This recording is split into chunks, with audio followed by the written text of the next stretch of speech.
Hey everyone, I am Trinity Lindeman, and I will be discussing the power, authority, and influence of a physical education leader in that role. So, first off, we're going to be talking about power and power within the physical education role. So, as you can see, that having this power within this role is going to have a huge influence on these children because they do look up to you as you are the elder, you are the person making the decisions. And my second point here, you have the ability to make a positive outlook and a forward leaning approach, being able to kind of decide what the program has to offer. And we're going to be discussing the bases of power and that on the next slide.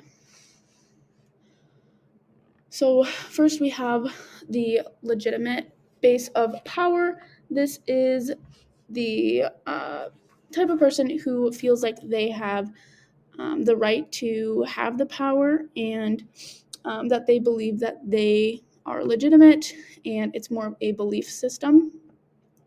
The reward base of power is a leader who is somebody who is enabled to make raises, promotions, as you could imagine, somebody who is pushed by those types of rewards. Then we have expert. This is somebody who has the higher education, lots of research. They are the expert in the field, which makes them have the power. Then we have the referent. This is kind of the outlier. It is somebody who has attractiveness, worthiness, and believe they have a right to others' respect. All of these are on page 18 if you want to take a look as well. We see reverent is also another point made, in that reverent power makes people feel good, so they tend to have that power of influence. So coercive is more of a belief of having that power that they can punish others if they don't follow them. And this is probably the least desired power, as it's said on page 18. It has negative effects and some resentment from the following within that power. And then lastly, it explains the informational type of power, and this is when the person is able to control the information that others need to accomplish something. So, this type of power is lots of numbers and how decisions are made most of the time. So, being a physical education teacher has a lot of authority. You are formally given this title, so this puts you above others. You have the knowledge, you have the education to give these children the best of the best knowledge to get them the physical movement that they need.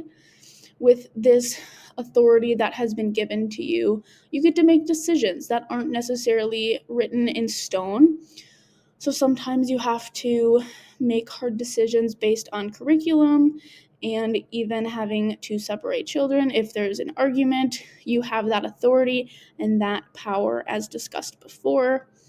And with this authority, you can have type of culture within different organizations. You can create the energy within the program and how things are run as an authority figure.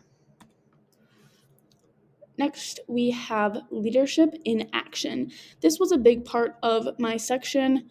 It talks about a program in urban schools, talking about, it is Lindsay Harr who talks about building a new model type of program in the School of Wellness programs.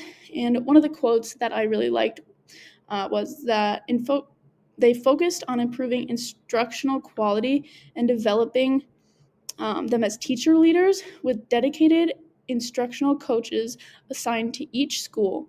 new professional development, one-on-one coaching cycles, and lots of professional training.